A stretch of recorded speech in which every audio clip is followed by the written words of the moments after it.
갈릴리에서 온 여인들과 함께 제자 요한은 십자가 곁에 머물러 있었다. 그들은 무정한 군병들의 손에 의하여 저희 주님의 시체가 불명예스러운 무덤에 매장되도록 내버려 둘 수 없었다. 그러나 그들은 그것을 막을 수 없었다. 그들은 유대 고관들의 배려를 얻어낼 수도 없었고 빌라도를 움직일 힘도 없었다. 이런 위급한 때에 아리마대 사람 요셉과 니고데모가 제자들을 돕기 위하여 왔다. 이 두 사람은 모두 사내들인의 회원이었고 빌라도와 잘 아는 사이였다. 두 사람 다 재산과 세력이 있는 사람이었다. 그들은 예수님의 시체를 영광스럽게 장사 지내기로 결심하였다. 요셉은 담대히 빌라도에게 나아가 예수님의 시체를 달라고 간청하였다. 빌라도는 그때 처음으로 예수께서 참으로 죽으셨다는 사실을 알았다. 십자가에 못 박은 사건에 관련된 엇갈린 보고가 그에게 들어왔으나 그리스도의 죽음에 대한 사실은 짐짓 그에게 숨겨왔다. 빌라도는 그리스도의 몸에 대하여 그분의 제자들에게 기만당하지 않도록 조심하라는 제사장들과 관원들의 주의를 받고 있었다. 그러므로 빌라도는 요셉의 요구를 듣고는 십자가를 지키던 백부장을 불러 예수님이 확실히 죽었는지 알아보았다. 빌라도는 또 갈바리의 장면에 대한 보고를 그로부터 듣고 요셉의 증언이 사실임을 확인했다. 요셉의 요구는 허락되었다. 요한이 주님의 장례에 대하여 고심하고 있을 때 요셉은 그리스도의 시체에 대한 빌라도의 명령을 가지고 돌아왔고 니고데모는 예수님의 몸에 바를 값진 모략과 침량이 섞인 향유를 100근쯤 가지고 왔다. 온 예루살렘에서 가장 큰 영광을 누리던 자라 할지라도 죽어서 이보다 더 큰 존경을 받을 수는 없었다.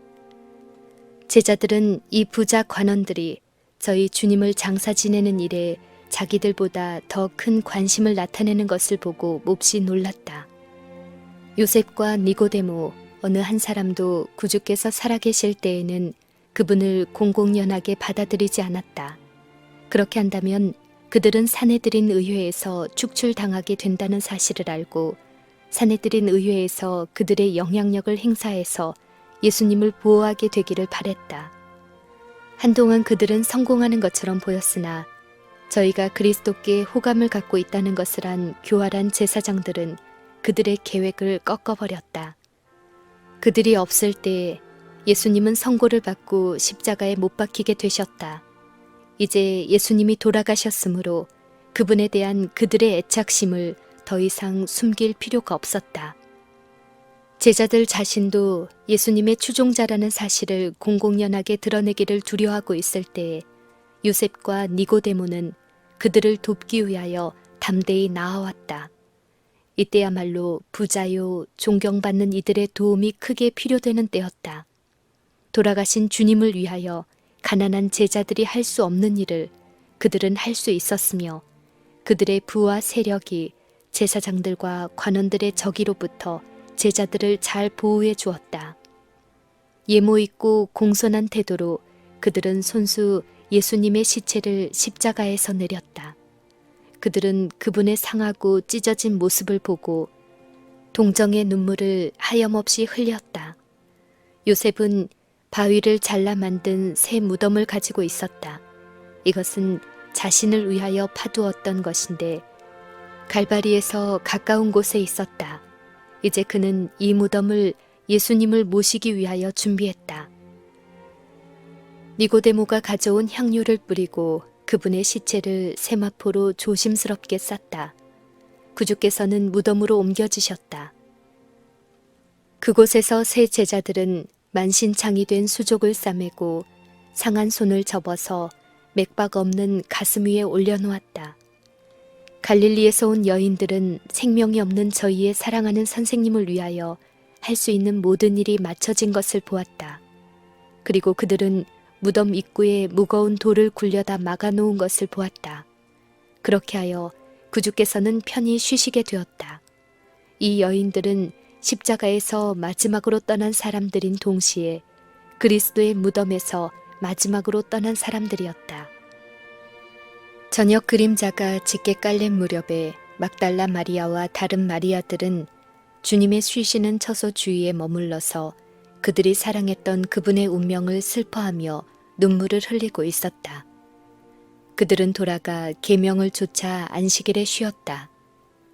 그 안식일은 슬퍼하는 제자들에게 뿐만 아니라 제사장들과 관원들과 서기관들과 백성들에게도 결코 잊을 수 없는 안식일이었다. 예비일 저녁 해질 때에 안식일이 시작되었음을 알리는 나팔 소리가 울려 퍼졌다. 유월절이 가리켰던 그분이 악인들의 손에 죽임을 당하여 요셉의 무덤에 누워 계시는 한편 수세기 동안 지켜오던 유월절은 예정과 다름없이 그대로 지켜졌다. 안식일의 성전마당은 예배자들로 가득 찼다. 골고다에서 온 대제사장은 제사장복으로 훌륭하게 단장하고 그곳에 있었다. 흰 두건을 쓴 제사장들은 분주하게 자신들의 임무를 수행하고 있었다. 그러나 거기 참석한 이들 중 어떤 이들은 수소와 염소의 피가 속죄 제물로 드려졌을 때 몹시 불안했다. 그들은 모형이 원형을 만나고 세상 죄를 위하여 무한한 희생 제물이 드려진 것을 알지 못했다. 그들은 제사 의식을 수행하는 것이 더 이상 아무런 가치가 없다는 것을 알지 못했다. 그러나 그 의식을 그처럼 상반된 감정으로 주목한 적은 일찍이 없었다. 나팔과 다른 악기와 노래하는 자들의 음성은 전과 같이 높고 맑았다. 그러나 이상한 감정이 어느 것에나 가득했다. 사람들은 서로 전날 일어났던 이상한 사건에 대하여 물었다. 지금까지 지성소는 아무도 침입하지 못하도록 신성하게 수호되어 왔다. 그러나 이제 그것은 모든 사람의 눈앞에 공개되었다. 순수한 세마포로 만들어졌고 금빛, 자줏빛, 진홍빛으로 아름답게 짜인 무거운 휘장이 위에서부터 아래까지 찢어졌다. 여호와께서 당신의 영광을 전하기 위하여 대제사장과 만나시는 장소, 곧 하나님의 거룩한 아련실이었던 곳이 모든 사람의 눈에 공개되어 더 이상 주님께서 인정하시는 장소가 되지 못했다. 불길한 예감을 가지고 제사장들은 제단 앞에서 봉사하고 있었다. 지성소의 거룩한 신비가 드러난 사실이 다가올 재난에 대한 공포로 저들의 마음을 가득 채웠다. 많은 사람들의 마음은 갈바리의 장면으로 발단된 온갖 생각으로 여념이 없었다. 십자가의 죽음에서 부활까지의 예언을 불철주야로 연구하는 사람들이 많이 있었는데 어떤 사람들은 저희가 그 당시에 지키던 절기의 참뜻을 알기 위해 연구했고 어떤 이들은 예수께서 스스로 주장하시는 그분이 아니라는 증거를 찾기 위하여 연구했다. 또 다른 이들은 슬픈 마음으로 예수님이 정말로 메시아라는 증거를 찾고 있었다. 비록 그들이 서로 같지 않은 견해를 가지고 여러 가지 목적으로 연구했지만 모든 사람은 같은 진리, 곧 지난 며칠 동안에 일어난 사건에서 예언이 성취되었고 십자가에 못 박히신 그분이 세상에 구주셨다는 사실을 깨달았다. 그때 그 예식에 참여했던 많은 사람들이 다시는 유월절 의식에 참여하지 않았다.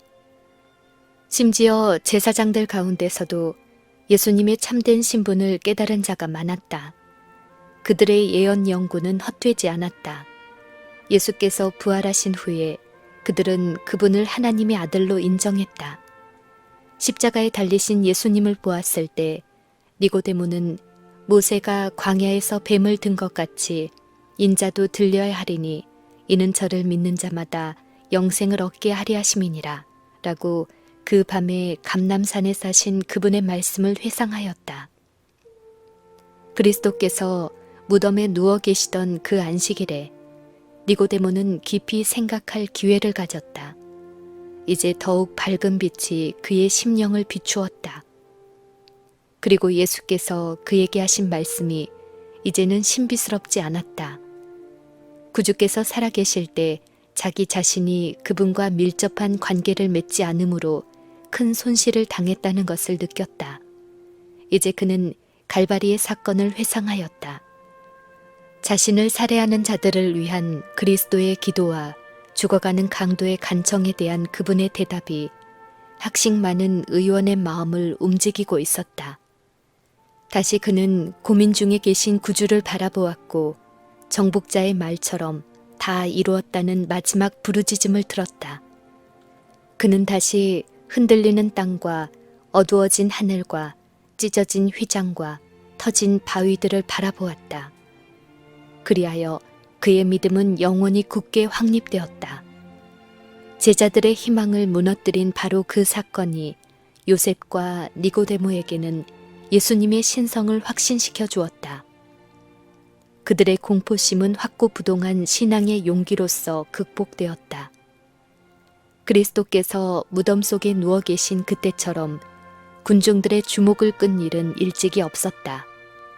백성들은 늘 하던 대로 병자와 고통하는 자들을 성전 마당으로 데리고 와서 누가 우리에게 나사렛 예수님이 있는 곳을 가르쳐 줄 수 있느냐고 물었다. 많은 사람들이 병자를 고치고 죽은 자를 살리신 분을 만나려고 먼 곳으로부터 왔다. 사방에서 우리는 병자를 고치시는 그리스도를 원하노라고 부르짖었다. 이때 문둥병의 증세가 보인다고 생각되는 자들은 제사장들의 검사를 받았다. 많은 사람들은 저희 남편이나 아내나 자녀들이 문둥병의 선고를 받고 안락한 가정과 친구들의 돌봄을 떠나 낯선 사람이 가까이 하지 못하도록 부정하다 부정하다 라고 하는 경고를 슬프게 부르짖어야 하는 운명에 처해지는 소리를 들었다. 몸서리치는 문둥병자를 만져서 고쳐주셨고 한 번도 거절하지 않으셨던 나사렛 예수님의 정다운 손이 지금은 그분의 가슴 위에 접힌 채 놓여 있었다. 내가 원하노니 깨끗함을 받으라 라는 위로의 말씀으로 문둥병자의 간청에 응답하셨던 그분의 입술이 지금은 전혀 말이 없었다. 많은 사람들은 대제사장과 관원들에게 동정과 구원을 청했으나 헛수고였다. 분명히 그들은 살아계신 그리스도를 그들 가운데 다시 모시기로 결심한 것 같이 보였다. 그들은 끈질긴 열성으로 그분을 찾았다. 그들은 돌아가려 하지 않았다. 그러나 그들은 성전 마당에서 쫓겨났고 문들에는 병자들과 죽어가는 자들을 데리고 와서 들어가기를 요구하는 군중들을 막기 위하여 군병들이 배치되어 있었다. 구주께 고침을 받으려고 온 고통하는 자들은 낭망하여 땅에 주저앉았다. 거리는 슬픔으로 가득 찼다. 병자들은 예수님의 치유의 손길이 없었으므로 죽어가고 있었다. 의사들의 진단은 효험이 없었다. 요셉의 무덤 속에 누워 계신 그분과 같은 기술을 가진 사람은 아무도 없었다. 고통당하는 자들의 처절한 부르짖음이 수많은 사람들의 마음속에 한 큰 빛이 이 세상에서 사라져 버렸다는 확신을 가져다 주었다. 그리스도 없는 세계는 어둡고 캄캄했다. 저를 십자가에 못 박게 하소서, 십자가에 못 박게 하소서 라고 큰 소리로 부르짖던 많은 사람들은 이제 그들에게 임한 재화를 깨닫고 만일 예수께서 지금 살아계시다면 그분을 우리에게 달라고 열렬히 부르짖고 싶은 심정이었다. 백성들은 예수께서 제사장들에 의하여 돌아가신 것을 알자 그분의 죽음에 관하여 문의하였다. 예수께서 재판받으신 전말이 될 수 있는 대로 비밀에 붙여졌으나 그분이 무덤에 계신 동안에 그분의 이름은 수많은 사람의 입술에 오르내렸고 그분에 대한 부정한 재판의 보고와 제사장들과 관원들의 잔인한 행동에 대한 소문이 사방에 퍼졌다. 이들 제사장들과 관원들은 메시아에 대한 구약 성경의 예언들을 설명하라는 지식인들의 요청을 받고 거짓된 대답을 조직해내느라고 거의 미칠 지경이었다. 그들은 그리스도의 고통과 죽음을 가리키는 예언들을 설명할 수 없었으며 많은 질문자들은 성경 말씀이 성취되었다는 사실을 확신하게 되었다. 제사장들은 몹시 달콤하리라고 생각했던 복수가 이미 그들에게 쓰디쓴 것이 되었다. 그들은 백성들로부터 심한 비난을 받고 있다는 것을 알았으며 그들이 영향을 끼쳤던 예수님을 반대하도록 했던 바로 그 사람들이 이제 그들 자신이 한 부끄러운 일로 무서워 떨고 있다는 사실을 그들은 알았다. 이 제사장들은 예수님을 기만자로 믿게 하려고 애썼으나 그것은 헛된 일이었다. 그들 중 어떤 이들은 나사로의 무덤 곁에 서서 죽은 자가 다시 살아나는 것을 보았다. 그들은 그리스도께서 친히 죽음에서 일어나 그들 앞에 다시 나타나지는 않을까 하는 생각으로 두려워 떨었다. 그들은 예수께서 당신의 생명을 버릴 권세도 있고 다시 취할 권세도 있다고 선언하시는 말씀을 들었다. 이 성전을 헐라 내가 사흘 동안에 일으키리라 라고 하신 예수님의 말씀을 그들은 회상했다. 이미 유다는 예수께서 예루살렘으로 마지막 여행을 하실 때에 제자들에게 하신 다음과 같은 말씀을 그들에게 말해 주었다. 보라, 우리가 예루살렘으로 올라가노니 인자가 대제사장들과 서기관들에게 넘기움에 저희가 죽이기로 결안하고 이방인들에게 넘겨주어 그를 능욕하며 채찍질하며 십자가에 못 박게 하리니 제3일에 살아나리라. 저희가 이 말을 들었을 때 그들은 비웃고 조롱했다. 그러나 이제 그들은 그리스도께서 예언하신 것이 현재까지 다 성취된 사실을 기억했다. 그분이 3일 만에 다시 일어나리라고 말씀하셨는데 그 말 역시 실현되지 않으리라고 누가 말할 수 있겠는가. 그들은 이런 생각들을 내어 쫓으려고 무던히 애썼으나 그렇게 할 수 없었다. 저희 아비 마귀처럼 그들도 믿고 떨었다. 이제 그 같은 흥분의 광기는 지나갔고 그리스도의 형상이 저희 마음에 떠올랐다. 그들은 그리스도께서 원수들 앞에서 침묵하고 아무 불평도 없이 계시는 것을 보았으며 원수들의 욕설과 비난에 대해서도 한마디의 불평도 없이 참으시는 것을 보았다. 그분의 재판과 십자가에 못 박히신 모든 사건이 그분이 하나님의 아들이라는 확신을 뿌리칠 수 없게 하였다. 그들은 고소를 받은 분이 고소자가 되기 위하여, 정죄받으신 분이 정죄하기 위하여, 죽임을 당하신 분이 당신을 살해한 자들의 죽음을 통해 공의를 요구하기 위하여 언제라도 그들 앞에 나타나실 수 있으리라고 느꼈다. 그들은 안식일인데도 거의 쉴 수가 없었다. 그들은 더럽혀지는 것이 두려워 이방인의 문지방은 밟고 넘지 않으려 하면서도 그리스도의 시체에 대하여는 회의를 열었다. 죽음과 무덤이 저희가 십자가에 못 박은 그분을 붙잡고 있어야만 했다. 대제사장들과 바리새인들이 함께 빌라도에게 모여 가로되 주여 저 유혹하던 자가 살았을 때 말하되 내가 사흘 후에 다시 살아나리라 한 것을 우리가 기억하노니 그러므로 분부하여 그 무덤을 사흘까지 굳게 지키게 하소서. 그의 제자들이 와서 시체를 도적질하여 가고 백성들에게 말하되 그가 죽은 자 가운데서 살아났다 하면 후에 유혹이 전보다 더 될까 하나이다 하니 빌라도가 가로되 너희에게 파수꾼이 있으니 가서 힘대로 굳게 하라 라고 하였다. 제사장들은 무덤을 굳게 지키라는 명령을 내려 큰 돌로 문 어귀를 막아 놓았다. 그들은 이 돌을 줄로 엮어서 그 양끝을 단단히 바위에 굳게 맨 다음 그곳에 로마인의 인을 쳤다.